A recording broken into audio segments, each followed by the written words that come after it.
जादुई घंटी। प्रणाम बच्चों, हमारे चैनल में आपका स्वागत है। आज के वीडियो में हम सुनेंगे एक नैतिक कहानी। नदी के किनारे था एक छोटा सा गांव। उस गांव में हर कोई अपनी रोजी रोटी मेहनत से कमाया करता था। उसी गांव में रामू नाम का एक लड़का अपने परिवार के साथ रहता था। वह गायों की देखभाल करता था। रामू को संगीत का बहुत शौक था। वह हर सुबह गायों को जंगल में ले जाता था अपने गीत गाते गाते। जब तक सारे गाय चराई करते थे तब तक वह एक बड़े से बरगद के पेड़ के नीचे विश्राम करता था और गीत गाया करता था। शाम तक वह गायों की देखभाल करने के बाद वह सारे गायों को मालिक के पास ले जाया करता था। इस काम के लिए मालिक रामू को 1 रुपया दिया करता था। रामू अच्छे से अपनी 1 रुपए की कमाई लेकर घर जाया करता था अपने माँ और छोटे भाई के पास। रामू के घर में रोजी रोटी कमाने वाला केवल वही था। एक दिन जब वह फिर से गायों को अपने साथ जंगल ले जा रहा था, तब रामू ने एक आदमी को वो बरगद के पेड़ को काटते हुए देखा। रामू ये देखकर बहुत क्रोधित हो गया। झट से उसने बरगद के पेड़ को बचाने की एक योजना बनाई। रामू उस आदमी के पास गया और बोला, ओ भाई साहब, ये क्या कर रहे हो?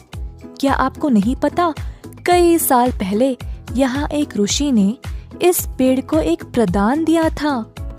अगर इस पेड़ को किसी ने भी काटा तो पेड़ जीवित हो जाएगा और काटने वाले का नाश कर देगा।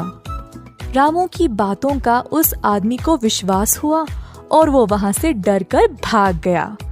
उसी समय एक चमत्कार हुआ और बरगद का पेड़ सच में जीवित हो गया। पेड़ ने रामू का धन्यवाद किया और भेंट में उसको एक घंटी दी। रामू ने घंटी की ओर देखा और बोला, ये तो काफी साधारण घंटी है, मेरे किस काम आएगी? पेड़ ने जवाब दिया, ये कोई साधारण घंटी नहीं है बच्चे, इसमें जादू है। इस घंटी की मदद से तुम कोई भी भोजन की चीज पा सकते हो, परंतु पूर्ण दिन में तुम ये घंटी का उपयोग केवल एक ही बार कर सकते हो। घर पहुंचने के बाद रामू की माँ ने पूछा, बेटा, आज इतनी देर क्यों लगा दी? क्या हुआ? जो भी उस दिन हुआ रामू ने अपनी माँ और भाई को सब बताया। अब से हमको भोजन की चिंता करने की कोई आवश्यकता नहीं है, हम जो चाहे वह खा सकते हैं। रामू ने घंटी बजाई और उनके सामने स्वादिष्ट भोजन प्रकट हो गया। उस रात सबने पेट भरकर भोजन किया और खुशी खुशी सो गए। अगले दिन रामू काम पे निकल पड़ा, परंतु वह घंटी घर पर ही भूल गया। शाम को रामू भूखा घर वापस लौट आया। उसको लगा वह घंटी बजाएगा और गरम गरम भोजन खा जाएगा, लेकिन उसकी माँ और भाई ने पहले ही घंटी का इस्तेमाल कर लिया था और रामू के लिए थोड़ा सा खाना छोड़ा। घंटी एक ही बार इस्तेमाल की जा सकती थी, इसीलिए रामू कुछ भी नहीं कर पाया। वो भोजन रामू के लिए काफी नहीं था। रामू को इस बात पर बहुत गुस्सा आया और लालच में उसने सोचा, माँ और छोटू ने मेरे लिए बहुत कम खाना रखा है, अब से ये घंटी मैं अपने पास ही रखूंगा। अगले दिन रामू ने घंटी को लिया और काम पर निकल पड़ा।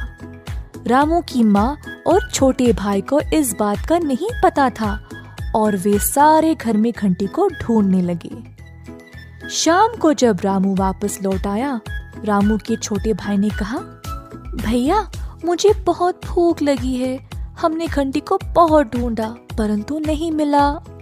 उस समय रामू ने अपने जेब से घंटी को निकाला।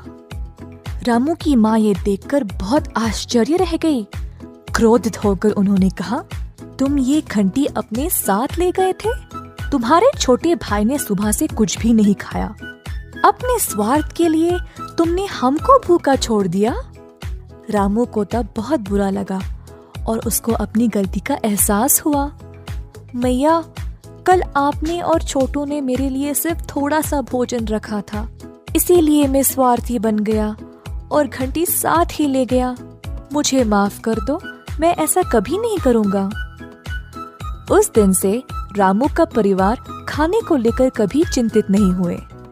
तो बच्चों, इस कहानी से हम ये सीखते हैं कि हमको हमेशा अपने परिवार के बारे में सोचना चाहिए और स्वार्थी नहीं बनना चाहिए। ऐसी कहानियाँ और सुनने के लिए हमारे चैनल को सब्सक्राइब करें।